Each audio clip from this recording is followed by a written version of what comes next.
Hi. Hey, everybody. Hi, everyone. Hi. And we are live. Welcome to Lioness Lifestyle Live. We are so excited to meet with you this evening.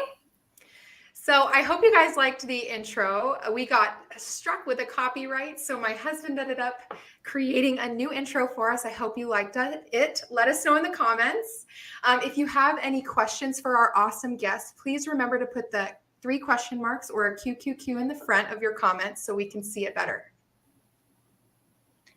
Yeah, and you know what, guys? I know what time it is. It is time for the roar of the week. So every single week we hunt through the comments. We really get our claws in there and we try to find a roar of the week. And it's hard every week, you guys. This week I just couldn't even decide. In fact, I had kind of 2 and I was going back and forth.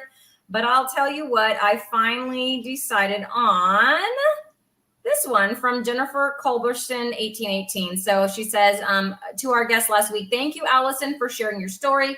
This way of eating heals so many medical conditions. I changed to this way of eating due to a recurrence of cancer. With immunotherapy and this way of eating, I am now 1 year cancer-free. The other benefits were decreased joint pain and weight loss. I wish you the best, Allison, and hope your health continues on a positive path. So thank you so much, Jennifer. Wow, that's amazing. Right? You see why I picked it, right, ladies? That's incredible. So, a year without cancer. I'm Haley, and I'm the new lioness on this show, and I'm so excited to be here. My first week was last week, but I have an exclusive interview with Cristie at Meeting Wellness on December 30th at noon. I think it's Pacific and 3 Eastern. And Ellie's going to actually join us at the end of the interview if you guys want to come and see all of us jive together. So come join us on December 30th. It should be a lot of fun. So I think it's time to bring our guest on. I'm so excited. We are so excited to welcome Karyn from Our Sufficient Life.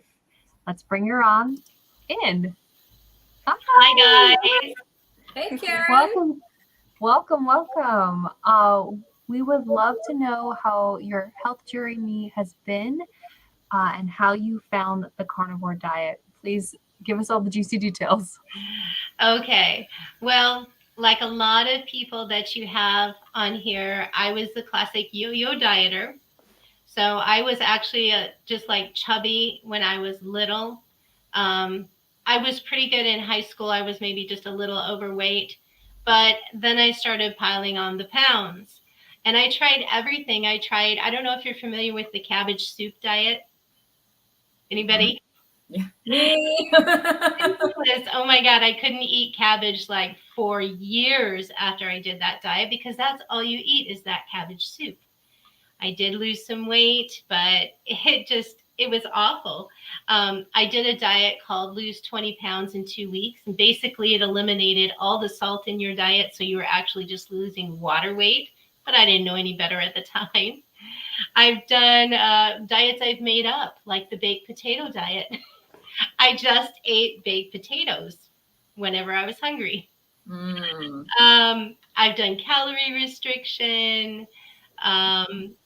I always would lose weight, some weight, and then gain it all back plus more. It's the typical yo-yo dieter story. Then in 2008, I tried something that had to do with the glycemic index, like the glycemic index diet and foods that were low on the glycemic index.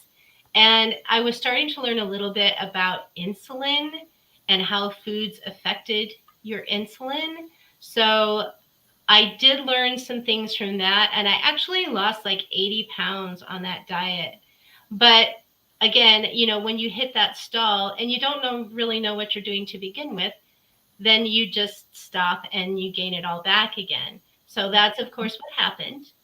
Then in 2016, I tried keto for 6 weeks.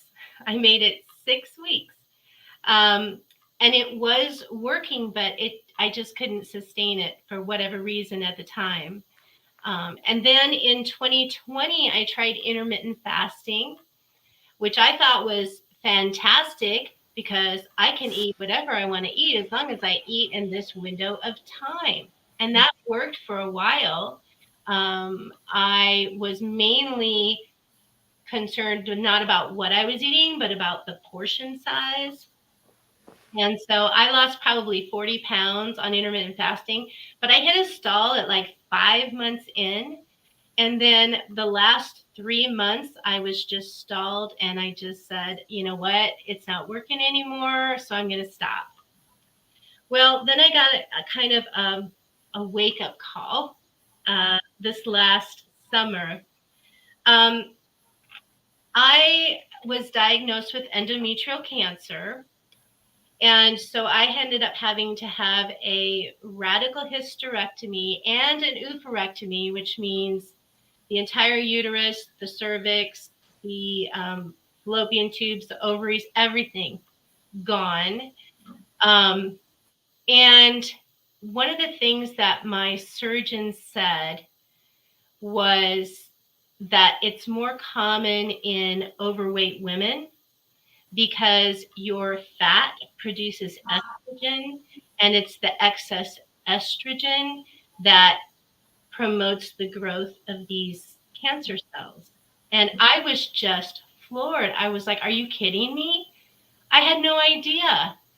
And so now I'm thinking, okay, it's not only unsightly, but it's promoting the growth of cancer in my body. So I was shocked, and I knew I had to do something. And so I started researching while I was healing from that.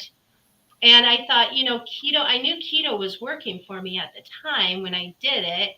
And I knew intermittent fasting had worked for me. So, hey, why don't I combine those two things and just see what happens? So I went online and I was researching keto. And I came across the word ketovore, and I was like, what the heck is ketovore? I've never heard of that. Then I looked that up and found out it was also a combination of keto and the carnivore diet. So then, of course, I found the usual suspects, Dr. Berry and Dr. Chafee, and I was looking at all of that. But there was really 2 videos that I watched that were very pivotal in my decision to really go for this and try to make it a lifestyle. I don't know if any of you guys have seen the movie Fat Fiction. I haven't. Yeah, yep. Really, you've seen it? Okay. Mhm. If you haven't watched it, you should watch it. Okay, so it's Dr. Mark Hyman, and he's not full on carnivore, but he has a lot of good thoughts about a lot of things. And he did this movie, and it talked about a lot of the things that have happened in our nation to bring us where we are today. And the one thing that really stuck with me is when he talked about the sugar industry. So back in the 1960s, if someone out there is not familiar with this, in the 60s, they were going to do a study to see between saturated fat and sugar, what was causing the most problems with heart disease. And the sugar industry was obviously a little nervous about that. Well, they paid off the researchers to point the finger at saturated fat instead of at sugar. So now everyone was in an uproar, and this is documented proof. Like in 2016, in an article in the New York Times, it came out that there's like a paper trail that shows how they paid these researchers off. So anyway, then what obviously happened is people were in an uproar over saturated fat. And so they're like, oh my God, we need to take the fat out of all the food. And so the food industry was like, oh, hey, we can help with that. We'll take the fat out. But now it tastes like cardboard because fat is flavor. So what do? They put in sugar. So it was a win-win for the sugar industry. And meanwhile, we are getting the wool pulled over our eyes. So that was the first thing, the first video that I watched, and the fact that I remembered from that I thought, are you kidding me? This is ridiculous. So then I watched a video by Dr. Joan Ifland where she was giving a seminar to some other professionals. And she is someone who has studied the addiction part of food. So like what happens in your brain when you eat certain things like processed foods and sugar and cheese and that kind of thing. And by the way, she says cheese is probably the biggest culprit of food addiction. So that was a new one on me also. But she was talking about in the 1980s, when the tobacco industries were coming under fire for the product they were putting out and its addictive properties and the health problems it was causing. So they decided it was time to go somewhere else and maybe try something else. So they started buying, big tobacco started buying food companies. So RJ Reynolds bought Nabisco. So all your Oreo cookies, your Ritz crackers, all that kind of thing. And then Philip Morris bought Kraft and General Foods. So you're looking at big food companies here. So your macaroni and cheese, your Kool-Aid, your Oscar Mayer hot dogs, all of that kind of thing was bought by big tobacco. Now, what is the problem with that? Well, what they did was they engineered processed foods that would hit what is known as the bliss point and make them hyper palatable so that they could then cause cravings and addictions, just like what they did with the tobacco. So, and this is something that's different with the tobacco, the big tobacco food products that were produced. So I was reading an article that just came out this past September in the Washington Post, and they said that there were a group of researchers that compared the foods that big tobacco had a hand in making after they took over with 587 similar products that were not under big tobacco. And what they found was that the tobacco-owned foods were 80% more likely to contain a potent combination of carbs and sodium to make the foods addictive. 80% is a lot. And the tobacco-owned brands were also 29% more likely to contain similar combinations of fat and sodium that would also make those types of foods addictive. So, I mean, it just blew my mind. And I realized I'm an addict. I'm an addict of these processed foods and these sugars. Like, I couldn't believe the level of deception that was going on and promoted as normal and as healthy and as okay, but it's not. So it wasn't how much I was eating. It wasn't my portion sizes. It wasn't my calories. It was what I was eating, and that was the addictive foods, and that what I was told all along wasn't right. So it's kind of like lemmings running off a cliff, you know, everybody's just following until their health takes a dive. And so it wasn't that there was something wrong with me. And I had thought all along, what is wrong with me? Why can't I stay on a diet? Why can't I just eat like Sally over there, you know? And it was a big relief that there wasn't actually something wrong with me. But I was led there, and we're all led there as a society. We're all being led over that cliff. So, I mean, it's like, come to the dark side. We have cookies, you know, I mean, it's not, Absolutely. it's not good. So I was angry, and I just got my dander up, and I thought, I am not going to be one of those lemmings jumping off the cliff. I'm going to do something about this. And so that's when I started the carnivore diet. And that was back in July. So no processed foods, no sugar, nothing, almost zero carbs. I'm not going to say zero carbs because that's really hard to do.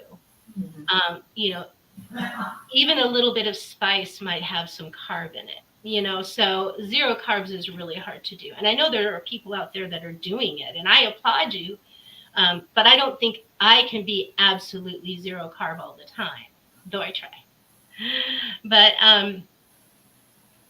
so anyway, I don't want to be one of those people that plays into the profits of these filthy companies that don't give 2 cents about my health. They only care about my money.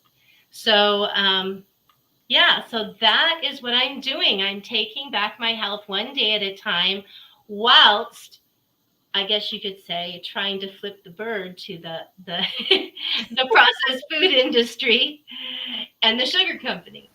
So Yeah, I mean, I feel like loud. we must have, we're all, someone in the comments in one of my videos said, we're all red pilled and we can't go back. Yep. We just know now. And it's this horrible cycle of them telling you that the doctors will heal you, or that they know more than you. And then you follow what they say, which keeps you more sick and keeps you in the system of paying them money and keeping you sick. And that's exactly what they want. Unfortunately, putting on my tinfoil hat, and people can say what they want about that, but it's the truth. Like someone said here, they said, "Preach it, Karyn, you know the truth." yeah, And that's right. yeah. I mean, once you see it, you can't unsee it. Yeah. You can't unsee it. And I know that there are many good people who are doctors, but it's not really their fault either, because that's the way they're taught in medical school. I mean, they literally I heard somebody saying, and it was on a YouTube video, and it was one of the more prominent doctors was saying they maybe spent one day on the food pyramid, which, I mean, we all know now that's a total disaster.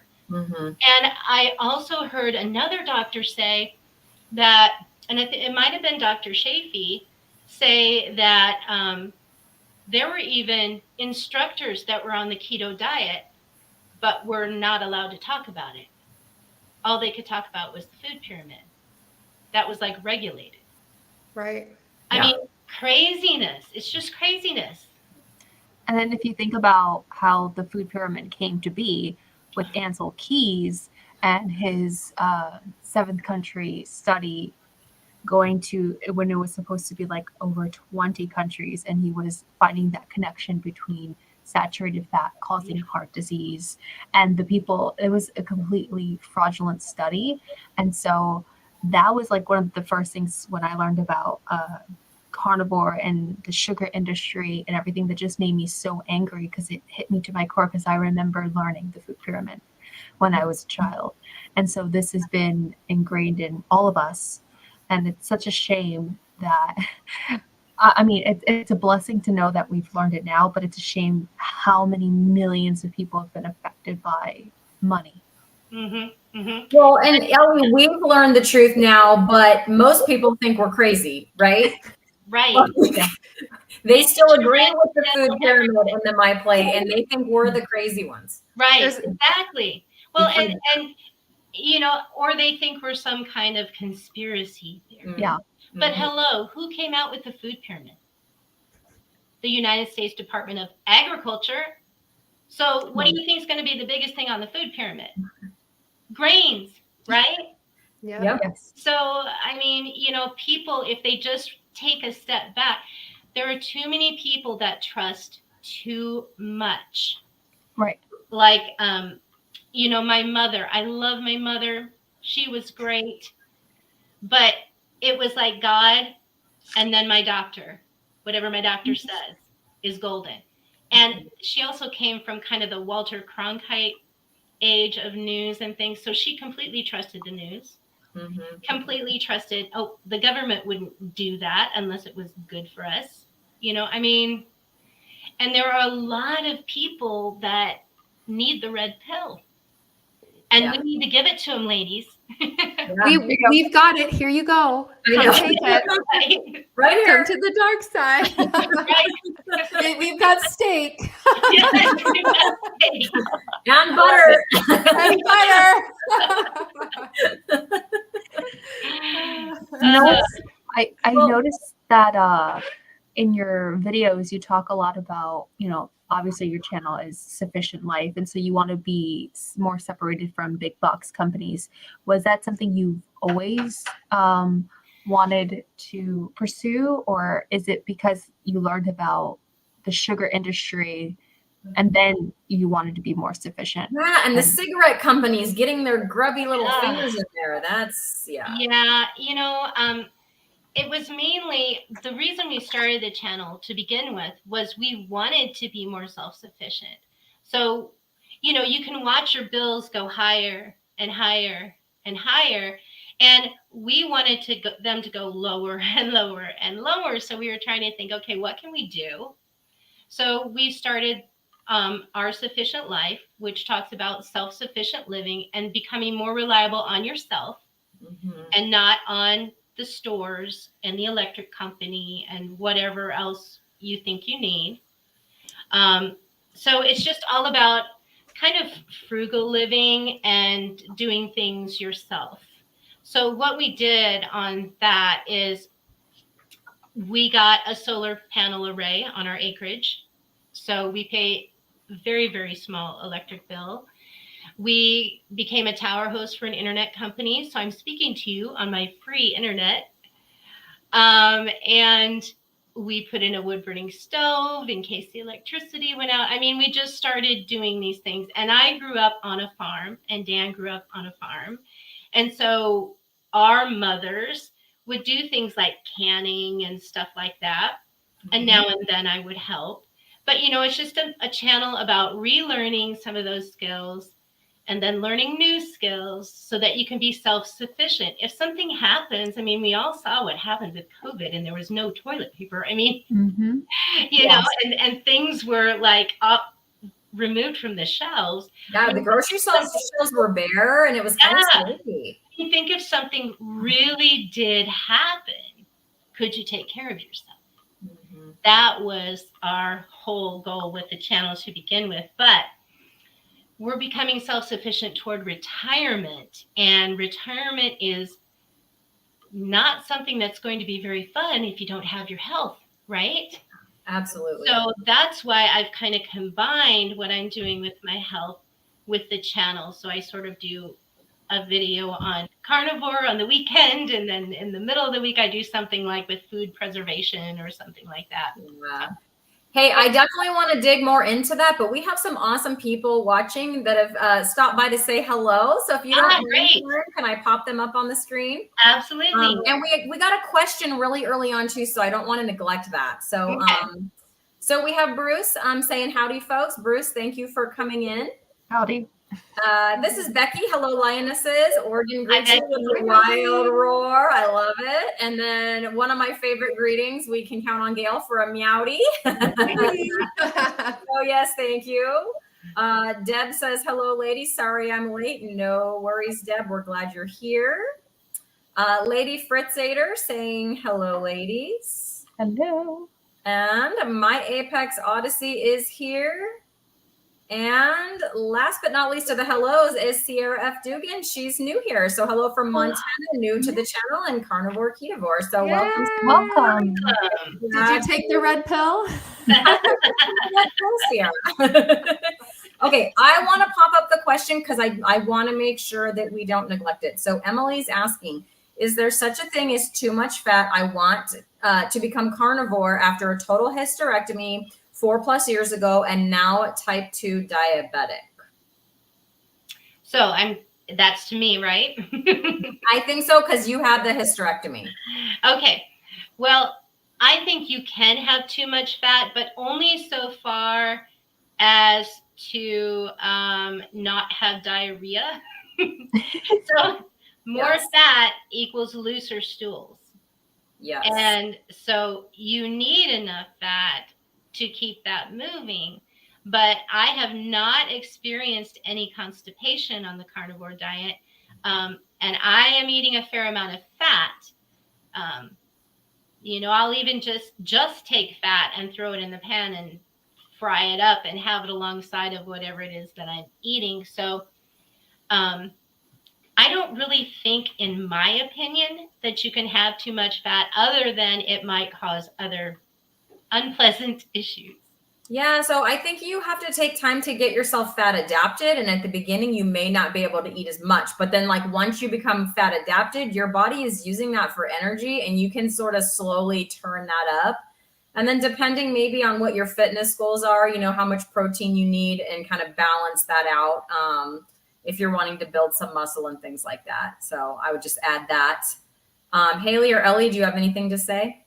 Yeah, I would say don't be afraid of diarrhea, especially if you're new to the carnivore diet, because I definitely experienced like 4 to 5 weeks of straight diarrhea at the beginning. Wow. And I was a little worried, a little concerned, but, Mhm. and I'm not giving medical advice. If you're worried, please talk to someone about that. But overall, it just like all of a sudden I became fat adapted. And that's what I used as my kind of, to let me know, my body was letting me know that I was fat adapted, because now I wasn't experiencing that anymore. So don't be afraid if it happens to you. It doesn't necessarily mean you're eating too much fat at that time. Your body, especially if you're new, your body might just need that time to adjust. And it is an adjustment for sure. The one thing I have to say is, don't be afraid of the diarrhea. I welcomed it, because when I was on the standard American diet, I was chronically constipated, where I would only go 1 or 2 times a month. And it was the most painful thing comparable to childbirth. And I've had 2 children, I could say that. And it was absolutely horrible. So, but with the type 2 diabetes, it can be cured. It can be cured with keto and or carnivore, or ketovore if you want to go more in the middle. It can be cured. So you do not have to be stuck with that disease. You can heal from it. Sorry, Ellie. I was just going to say, if you're on medication for that type 2 diabetes, please work with your doctor, because from what I hear, I was not personally type 2 diabetic, but I think I've heard some of the doctors in our space talking about you may need a medication reduction fairly quickly. So you need to work with your doctor on, getting that adjusted, and then hopefully gone out of your life. Yeah, I think that's great advice. I was listening to your story and how passionate you are about the food companies. And it just, if you notice, I was like, I'm so angry. I was like fuming back here. And so how would you go to somebody who might be questioning the carnivore diet and who is really reliant on those kind of foods, like Nabisco, Kraft, General Foods, and all that stuff? Well, it's actually hard for me right now, because I feel like that I need to prove myself on the carnivore diet before someone will really listen to me.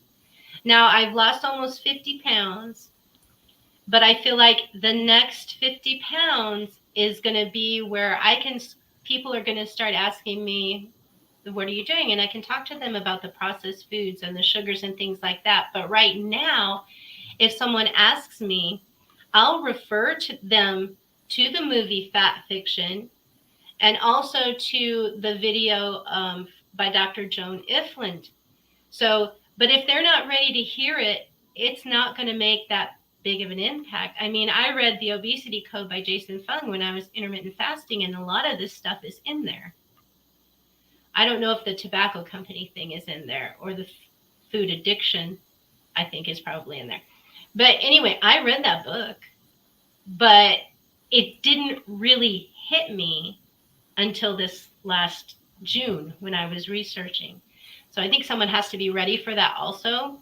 But yeah, no, I will. If anyone asks me a question, I'm going to answer it.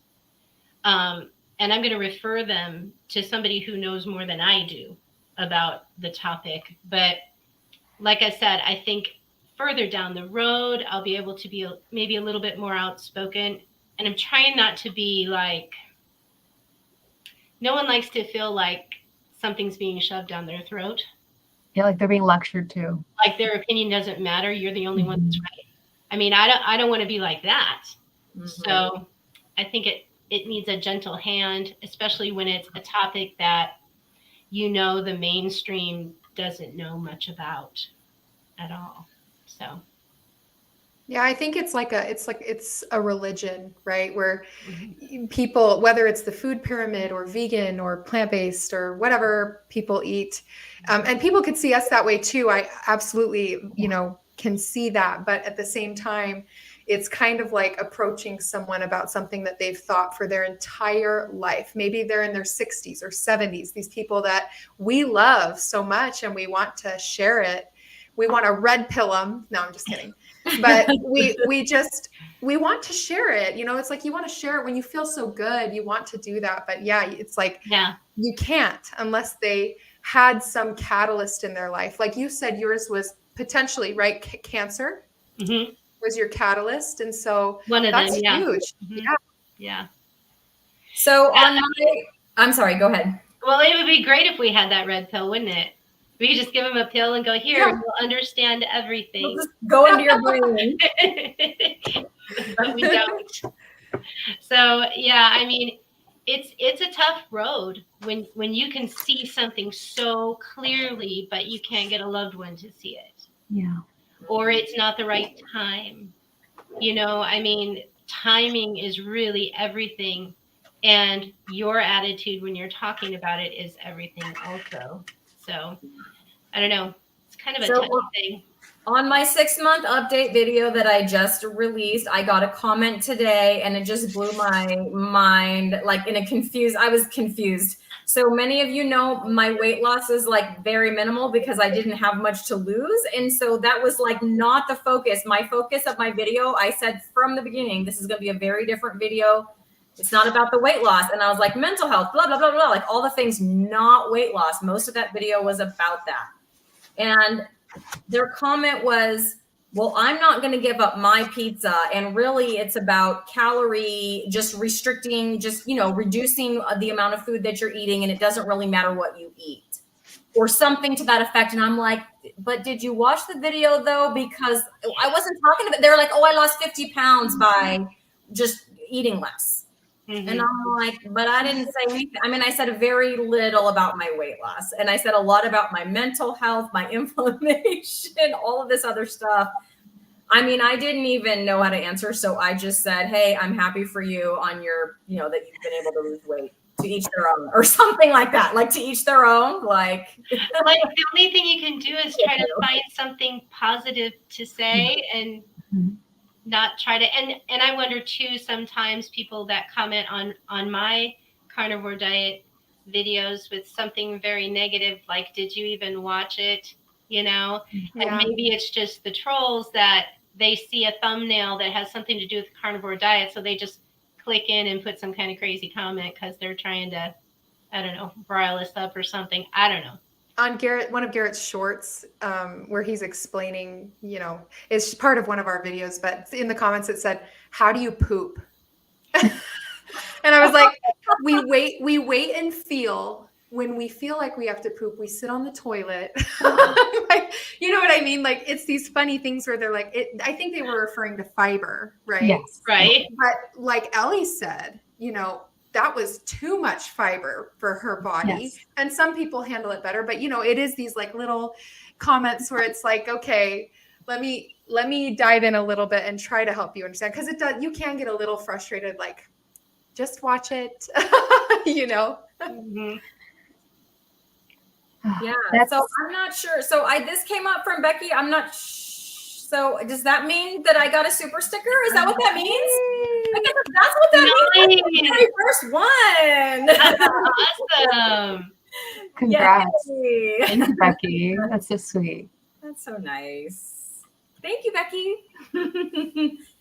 Wait, sorry, I saw that and I'm like, I better put it up there. Look, Gail. There's Gail.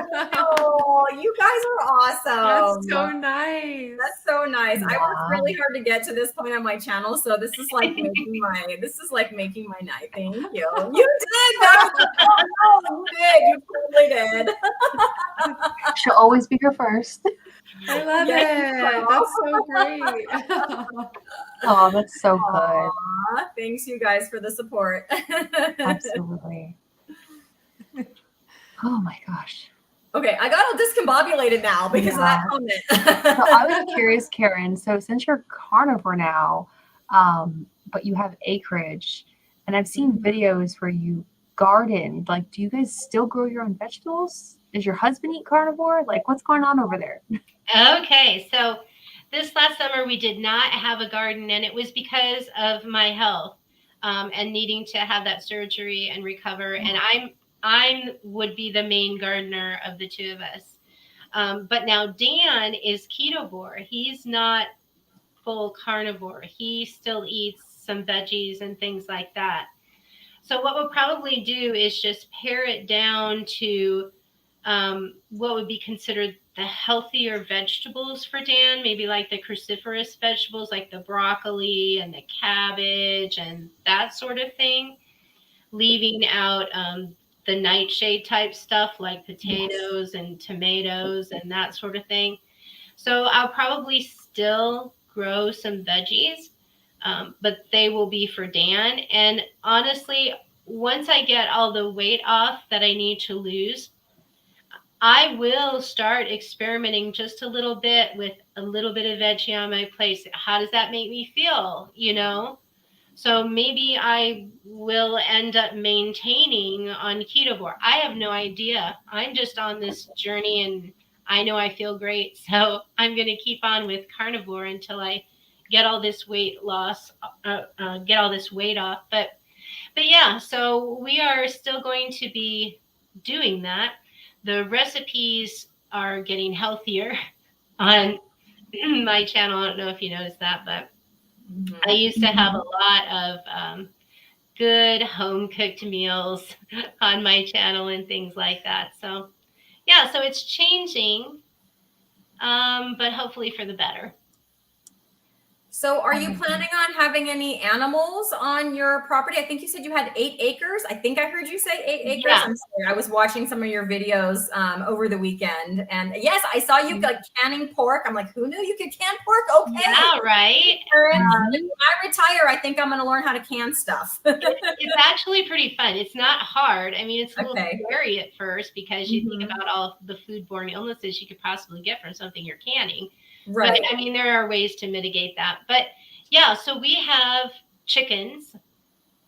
Dan built us one of the first things he built when we decided to do this whole self-sufficient thing was a really nice big dual run chicken coop. And we have probably right now, we have about 40 hens. So what we do is we sell the eggs and then that pays for their feed. So really, we don't have much of cost at all for having chickens. And that gives us chicken meat and also gives us eggs. So we have that going for us right now. We have dabbled in thinking about raising our own beef. So like get a calf in the spring. Okay. Feed them out until late fall. They wouldn't be as big as a normal rancher would want a calf to be before it's butchered, but it would still be small enough for Dan to butcher it himself. So, I mean, but these are just ideas that we have. So that might be the next thing we would go for because that's the most expensive meat in the store, but yet it's the best meat for you. Isn't that crazy? How much is a calf? Like if you're going to buy a calf and like then raise it on your farm, how much is, I have no idea. Do you even know? Like, I don't know. That's why I'm asking. I mean, it really kind of can range. So we have some friends who are ranchers with cattle, and they were willing to sell us one for $350 to $400. And then we have so much grass on our property that we could just grass feed it. Okay. With a system that's like rotating pastures, like they only spend so much time in one and you put them in the next section and the next section. That doesn't kill the grass and allows everything to keep going. So yeah, you could feed it out with grass, and then so we'd have our own grass-fed beef. Nice. That'd be an entire beef. And I don't know what an entire beef costs to butcher and package. It's probably on the order of $1,500, I would think. It's a little bit more than that here because we bought a half beef, and now I can't remember I don't think we know the final price because I don't think they're not even sure which cow it's going to be, but I'm splitting a half beef with like my brother and my mom because none of us had enough room. We'd buy the whole thing if we had space, but yeah, half beef split between the three of us. We'll have room to store it all. And I think it was like, I can't remember the amount for the whole beef, but it was like under $7 a pound. For, and that's like and that's including all the butchering, everything. That's everything. I mean, if you average that out with your most expensive cuts of meat right now, I mean, when ribeye goes on sale around here, you have to buy, in order to get a better price, which isn't a good price to begin with, you have to buy an entire loin. Okay. And then have them cut it, but it's still $14.99 a pound. Wow. I mean, it's nuts. Yeah. So I thought it was like I don't remember, like, I don't know, $6.70 something, I think, a pound. So if you think, yes, I can get ground beef cheaper than that, but I can't get ribeye cheaper than that. I can't, and all the roasts and all the, like the picanha and everything that's in there, So, and plus it's going to be grass-fed, grass-finished. So like when I'm thinking about when my ribeye goes on sale in summer, it is $6.99 a pound, but that is not grass-fed, grass-finished. That's just grocery store, quality meat, So I was happy with it. I'll let you guys know. We're not getting it till April or May. That rancher's busy, Karyn. Oh, I can imagine. Yeah. But yeah, so that would be probably, if we added more animals, that would be the next thing we would add. We've also talked about adding meat rabbits. But rabbit meat does not give you all of the nutritional value. Like, you can't just eat rabbit. Very lean. Rabbit starvation, right? That's a thing. Yeah, you can't just eat rabbits and get all of the nutrition that you need from meat. So, and I know that I feel the best when I eat beef. When I eat fatty beef, I feel the best. If I eat pork, I might have a little joint pain at some point, or if so I'm really learning now how food is affecting me. And it's nice that I can see, that eating beef is what I need to be doing if I'm really want to be effective and take care of my body. So the beef, butter, bacon, and eggs, I guess that's what they say, right? My favorites. Yeah. So I heard you say earlier that you've lost almost 50 pounds. Like, what is your goal? I watched some of your videos and you talked about how you've got like 4 50-pound goals. And I thought that was very interesting how you took your big goal, which sounds very hard, and then you broke it up into sections. I was wondering, like, can you elaborate a little bit more on, I know you're almost done. Like, you're hoping to hit that first 50 pounds by Christmas. Yes, I'm almost there. I have 2.5 pounds left. So it's going to be a squeaker. Awesome. It's going to be a squeaker, but I think I can do it. I just have to stick with the plan, right? Yeah. But yeah, I broke it up because I know myself. And a goal like 200 pounds, if I was only 47 pounds into 200 pounds, it would seem like a drop in the bucket. Mm-hmm. But now I'm only 2.5 pounds away from my first goal. So I broke it up into 4 different goals so that I could feel some celebratory yay as I was going on the journey. So we're all going to the movies on Christmas weekend if I can reach my goal. So that's the little celebration. Yep. Yeah, that's awesome. I really like that strategy, and I'm very sure other people have adopted it, but you're the first person I've heard kind of articulate it that way, and I thought that was absolutely fantastic. It's kind of like what I'm doing with my fitness goals too, like I chunk it up by months, and so I have a fitness challenge for this month, and I see what kind of progress I can make, and then I set another one, and it keeps me going. Like, I've never been this consistent with my fitness, as I've been since I've started setting these monthly, I call them challenges, but they're kind of like, goals for myself. So I thought I liked the way that you're approaching that for sure. Well, you hear people talking about goal setting and how motivating and important it is. I never felt like goal setting was very important. Yeah, this is what I want to do in the future, but I'm not going to put a specific date on it or anything like that, But then when you come to something like this, I feel like it's very important to have a goal. I want to be here by this date. If I don't make it quite by that date, I'm not going to beat myself up, but that's my goal, and make it a stretch goal, something that you have to stretch to get to. You know? So yeah, now I'm more with the goal setting thing. Yeah, that's awesome. So Becky had a funny story. She said, I saw a 20-something yelling at a crosswalk button today. And No. all I could think was that I wanted to yell back to them, eat some meat. That's hilarious. That's hilarious, Becky. Oh my gosh. We have a couple more people saying hi. So the carnivorous grandma is here. So roar at you, Robin, and also Carnivore Leo. So roar to my friend Rhonda. And there was somebody else. Where are they? Sorry, I lost it. Right here. So INFP Gamer says, I'm not fully carnivore, but trying to reduce the junk food and carbs. I love this. I have a coworker that is not even fully keto, but after hearing me talk every day at lunch, she started cutting out like the soda. She cut out all soda and like chips and stuff like that. And she's lost like 12 pounds. She's reduced her blood pressure medicine. So I'm right there with you. Small positive changes.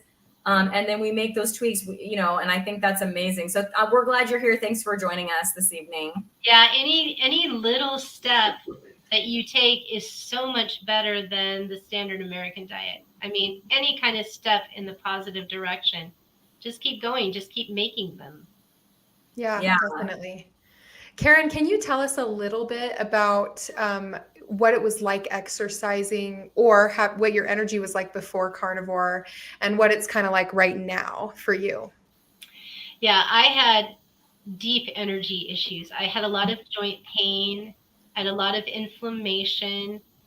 I didn't have much energy at all. I mean, I would sit down to watch some TV with Dan, and I'd be asleep, just tired all the time. It was a struggle to get out of bed and get myself to work. And then at work, it was a struggle just to, you know, get around and do the things that I needed to do. But now I am totally fine. I mean, I get up in the morning, I feel like I did 20 years ago.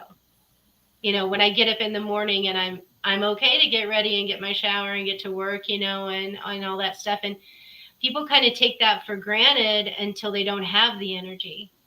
And I did not have energy before I was on the carnivore diet, but it didn't take long. It was maybe like, I started seeing little positive changes right away in the energy. It maybe took like a month or two. I think that's why they say give it 60 to 90 days if you're going to try it, because you need that 60 to 90 days to really see all of the positive benefits that can happen to you if you follow this way of eating. And that's what happened to me. So after 60, 90 days, I felt great. And I still feel great. So I'm over the moon with what it's done for me as far as my energy is concerned. So there you go, guys. It takes 60 to 90 days. Don't give up after a week. Don't give up after 2 weeks. Right. Karyn is a great example. Mm-hmm. And don't do it halfway and give it 60 days and then say, oh, it didn't work. Yes. Do it all the way. Really dedicate yourself to doing it, and you will reap all the benefits in 60 to 90 days. Yeah. Yeah. Absolutely. Well, hey, I think it's about time that we spin our wheel, because I would like to hunt down a question for Karyn and see if she'll answer it for us. So bring up our Lioness Live meaty question wheel. Oh, it's on the line. Okay, we hunted down a meaty question for you, Karyn. Have you noticed any changes in your physical performance or athletic abilities since starting this diet? Yes, and yes. So I'm not a big exerciser. Obviously, at my weight, there's not a lot of things I can do, but I can walk, right? So my walking, when I used to walk, I used to have to go very slow, and not like super slow, but slow enough to where I was quite a bit slower than everybody else so that I wouldn't get out of breath. And now I can zip down the hallway, no problem. I'm not out of breath. So yeah, physical performance without really doing anything except changing my diet. So I'm not like doing all these exercises or doing some kind of exercise machine or going to the gym or anything like that. All of the health benefits that I've received as far as physical performance are only due to my diet. So keep that in mind too. You don't have to go to the gym every day. You don't have to, run 10 miles. In fact, you shouldn't run 10 miles. You should sprint. Right, Cristie? That's right. Amen, sister. Sprinting is amazing, but we can talk about that later. It's not my episode. Yeah, so if I could sprint, I would be sprinting, but I can't. So what I'm thinking about doing is, and if you don't know what we're talking about, if you go look at some of Dr. Sean Amara's videos, you'll understand that sprinting helps reduce the visceral fat, which is our real enemy. All of this out here, the subcutaneous fat on the outside, that's not the real problem. The real problem is the visceral fat around your organs. And that's what sprinting and a carnivore diet helps to take care of. So I can't sprint, obviously. So I have one of these little machines where it works with your body weight, provides resistance, and you pull up and down. So I figure I can do some sprinting on there, right? Yeah. So I'm going to be doing that as fast as I can instead of sprinting for 10 or 15 seconds. Awesome. That's amazing. Yeah. Let me know how that goes. Mm-hmm. And hey, Russ is in the house, everybody. Hey, Russ. Thanks for stopping by. Well, Ellie, I think Karyn's channel is awesome. So do you want to bring that up and show everybody? Let's do it. Okay. Come with me on a journey to the next tab. To the next tab, yes. So Karyn has a channel called Our Sufficient Life, where she is taking her life back with Carnivore, and she's wanting to be healthier with her husband before they retire. And like it says in the banner, they do homesteading. She's a carnivore. Her husband's ketovore, like we learned in our interview. And they don't want to rely on big box stores. So she's sharing her weight loss journey, and she reflects on interpersonal topics and hopes to inspire others. She'll teach you how to can some pork. She'll teach you how to make some jerky. And I am someone who's always been very interested in becoming self-sufficient, but I don't have the skills or the knowledge. But I really, really am excited to learn more from Karyn as I continue to watch her channel, because I've been watching for a while. So everyone, please go and subscribe to Karyn. She's been a wonderful guest full of such great wisdom. And I know that we'll be wanting to have her on the show again, right? In your future, maybe when you get some of those 50 pounds. When you get your cow, Karyn. All right, when it's a baby, but I won't show you when we butcher it, okay? No, just out there eating grass and living its best cow life. Right. For sure. That's the part I want to see. Okay, so is this where we have to go? Or we have a few more minutes. I wanted to ask one question actually, and I'm just always so curious what the response is when you share your lifestyle with others, and kind of if you've had any experiences, positive experiences or negative experiences that you'd like to share with us about that. Well, I can say that I've only had positive experiences so far, but I don't call it the carnivore diet. Because just like when you tell people you're fasting, they think you're crazy. That's kind of how the word carnivore diet is right now. Mm-hmm. Kind of like what keto was when it first started, you know. So I call it a zero carb diet. I just tell them I'm on a zero carb diet, as close to zero as I can get. Or I say I'm on a meat-based diet, meat and high fat, you know, or something like that. So I kind of like say I'm on it without saying that I'm on the carnivore diet. But it's been positive so far. And I do have one gal in the office where I work that noticed right away after I lost about 20 pounds. She's like, "What, are you losing weight?" I'm like, "Yeah." And she said, "What are you doing?" And she saw what I was eating for lunch, which was just some leftover roast beef that I had made the night before. And she said, "You're going to eat all that?" And I said, "Yeah, I'm going to eat all that." And she said, "Well, how can you eat that and still lose weight?" I said, "Well, I'm going to eat this, and then tonight I'm going to eat again." and she said, "Are you kidding me?" And I'm like, no, you need high fat, you need red meat. And she goes, "That's not supposed to be good for you." And I said, "Yeah, I know, that's what they say." There's your red pill. Oh, I could get. Taste my beef. So what? Beef.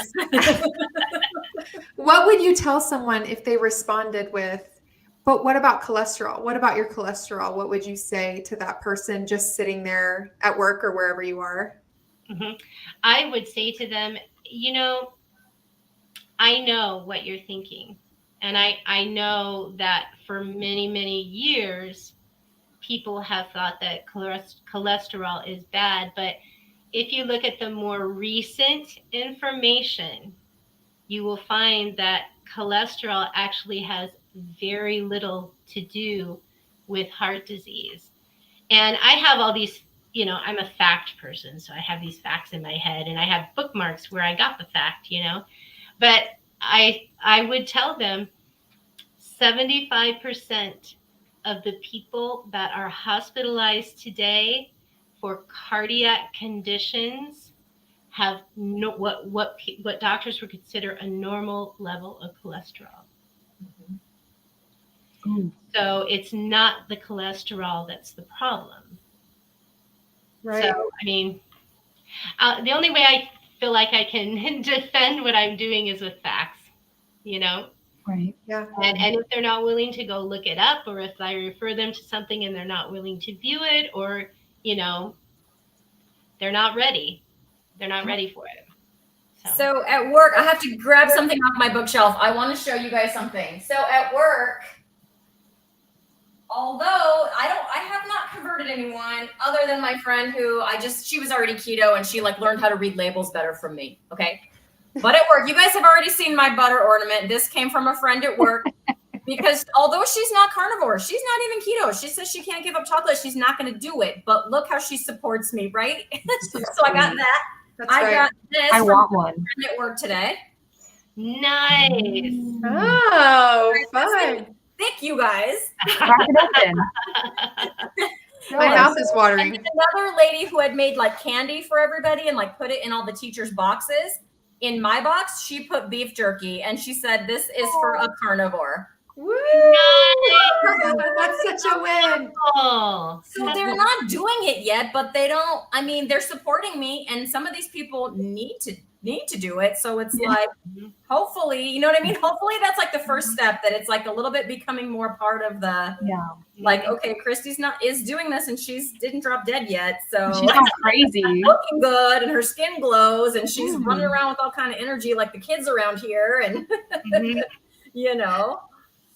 so. Absolutely. That's a wonderful, that you are having this positive environment when you're going to work, because that can be the scariest thing when you're a carnivore, going out into those social situations, because you never know who you're going to run into. It could be a vegan if you're unlucky. Sorry, Haley, I know you're an ex-vegan. I am an ex-vegan. Those are my people. My people. I sympathize. I have a good friend at work who's vegetarian, and she's good. It's we just let each other do our thing. She's very nice. And she lets me talk. First when I talk about meat and I go, "Oh, sorry." And she'd go, "Nope." She's like, "My parents eat meat. It doesn't bother me. You talk about your meat all you want, and whatever." I mean, you know what I'm saying? So she lets me do me. I let her do her, and it's fine. So all we want at the end of the day is just to be more open-minded, and you might learn some information that you didn't know before, and it might change your entire life. At least that's how I think it's worked out for us. Yeah, exactly. Mm-hmm. Yeah. Yeah. Well, ladies, it's been an hour. I think it's time that we roar. What do you guys think? Ooh. Okay. Okay. You guys got to roar with us in the comments. Yeah. Lions and I wanna see lionesses. roars. Come on. Lionesses Let's alike. see Give 'em. us a roar, give us a meowdy, give us a purr, give us a lion emoji, give us a any one of those. All right, who's counting? Down, girl. Who's counting? Me? You're the Oh, counter. me. I didn't hear it. Ellie? Okay. Ellie is the I didn't counter. hear it. 3, 2, 1. Whoa, Karyn was good. I think she was the roar of the night. That was amazing, Karyn. Oh my gosh. Thank you so much, Karyn, for being on Lioness Lifestyle Live. I think that you've given us so much information that I will need to rewatch so I can relearn it all again. And you're just going to be sparking so many new ideas and thoughts. And I think you're doing really good on your channel. So thanks for coming on. Thanks very much to all three of you wonderful ladies. It was very nice having you on. It was nice to meet you. And I'm going to keep watching your channel for more homesteading tips because I need more self-sufficient. Awesome. Yep. All right, everybody. Here, guys. We're going to see you later. Bye, everybody. Bye. Bye.